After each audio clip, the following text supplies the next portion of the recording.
Well, welcome to Partners in Ministry. I'm your host, Dan Smith, and today I'll be talking with Lisa Fitzgerald.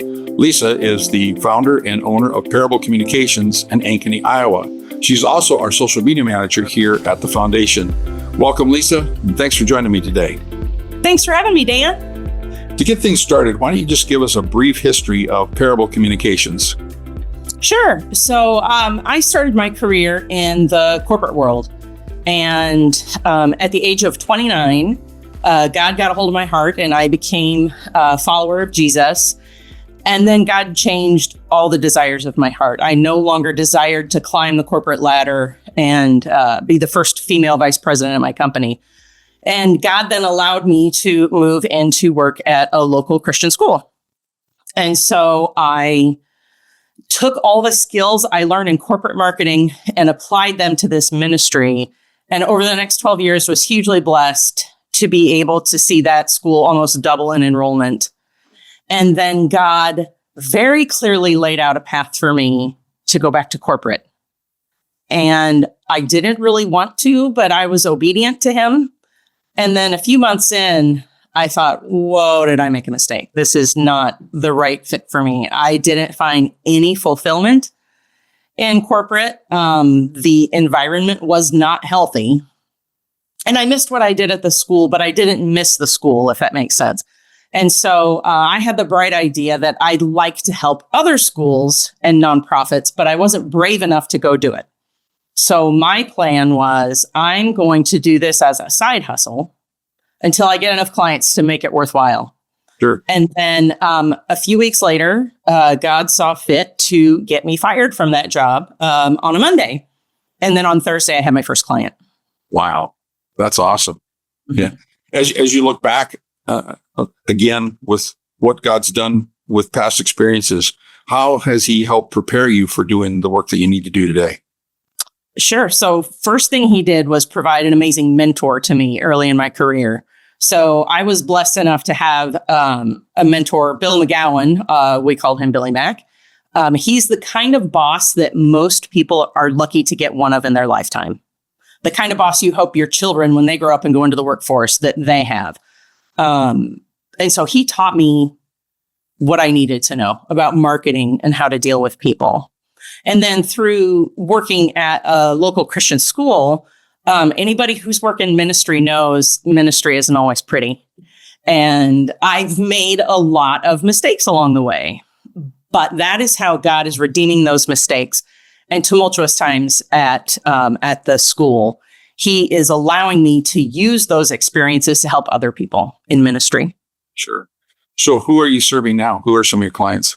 Sure. So we're serving Christian schools, Christian nonprofits, churches. We're serving several churches, basically anyone who's trying to impact the kingdom for Christ.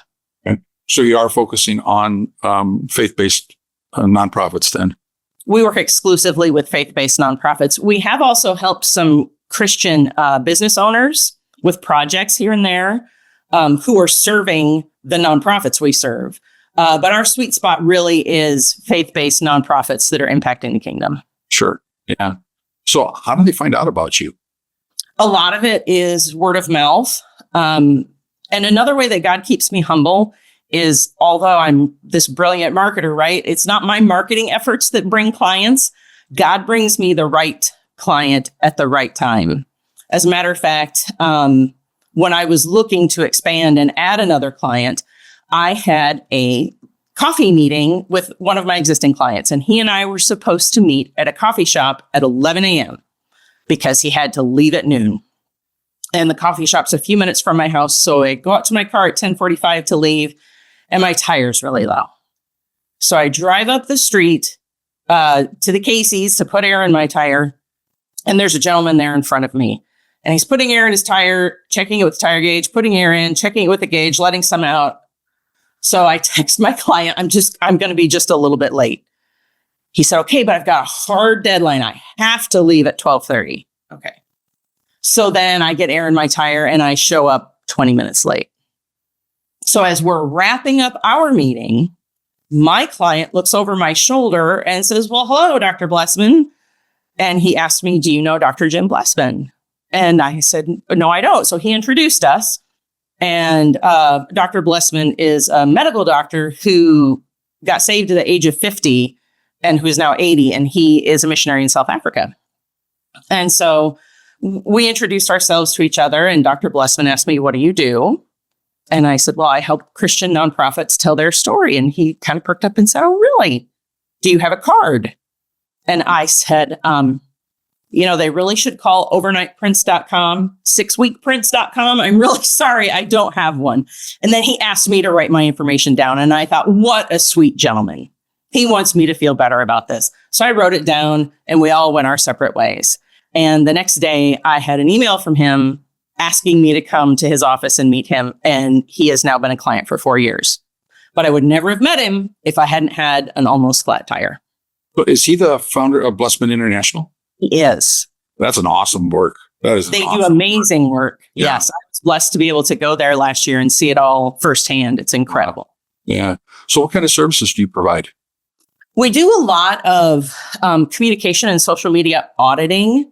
Folks want help with their marketing and communications, but we can't tell you where to go unless we know where you've been. So we do a lot of that. We're building quite a few websites. We do a lot of donor engagement strategies.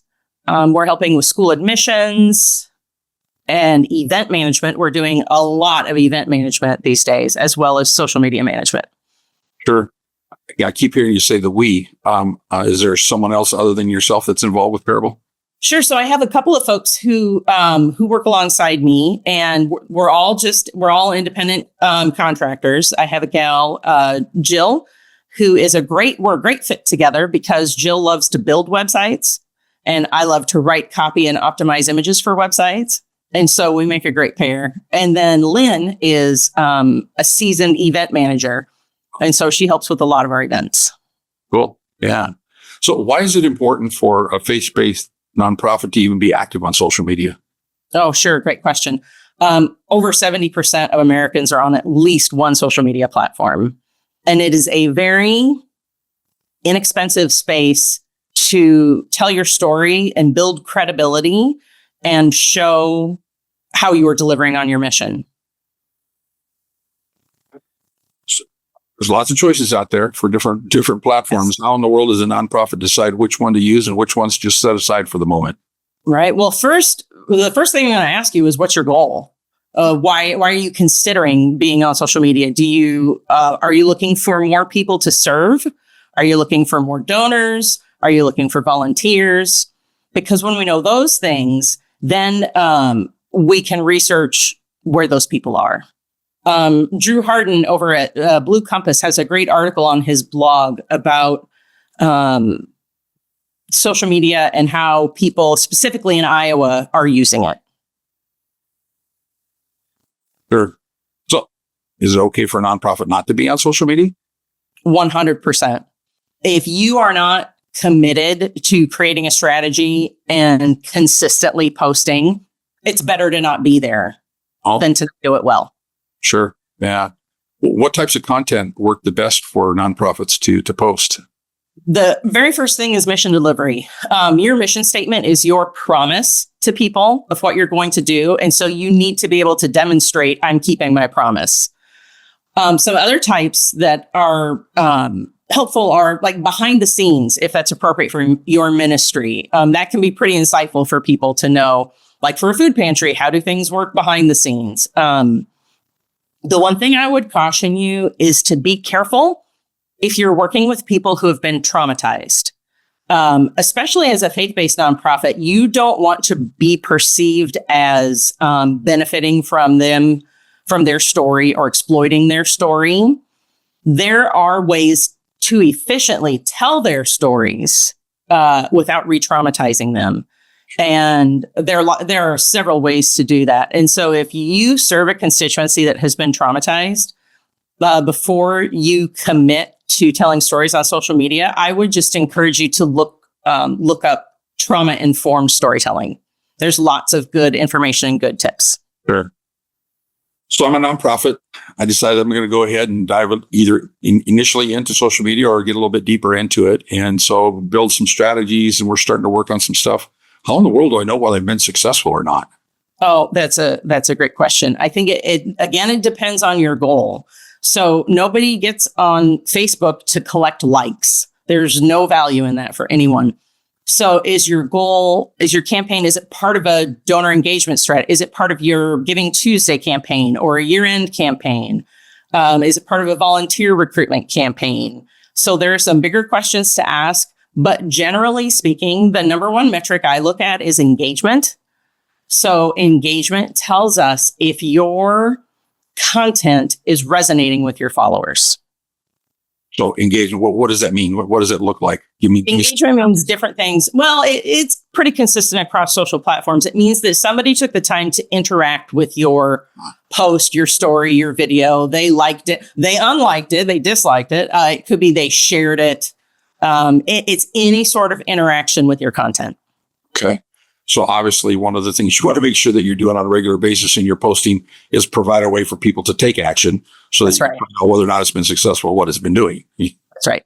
Sure. Hey, if I'm listening to or I'm watching this broadcast and I have got some questions for you about social media for my nonprofit, what would be my first step to connecting with you? Sure. You can email me or call me and we can set up a time for a 20-minute chat.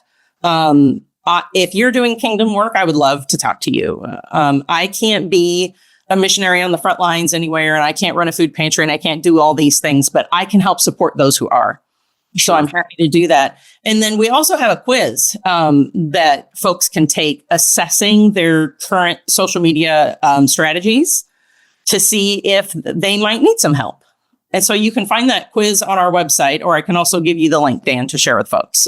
Yeah, we'll make sure to put that both on our show notes as well as the YouTube description. So if you're interested in taking that quiz, it's free. Move right on over there and click on it and you can go with it. So last thing before we sign off here, how can we pray for you this week? Oh, thank you so much for asking. I would ask folks to pray that God would bless the ministries that I'm serving. One of my clients was texting me photos and videos over the weekend. He was speaking at a Christian camp and 3 kids came to know the Lord this weekend. So please pray for all the ministries that I serve because they're all doing kingdom work. That's great. Well, Lisa, thank you so much for taking the time to visit with me today. This has really been a great conversation. Thank you so much. My pleasure, Dan. Thank you. Hey, if you've got any questions or you'd like to learn more about Parable Communications, you can find their contact information right here on the screen. You can also find it in the show notes for this episode on our website or in the YouTube description. Finally, please consider adding Lisa to your prayer list this week. Maybe even send her an email of encouragement, letting her know that you're thinking about her or praying for you. On behalf of Parable Communications, Lisa Fitzgerald and Partners in Ministry, I want to thank you for joining us today. And until next time, let's get out there and serve as Christ serves.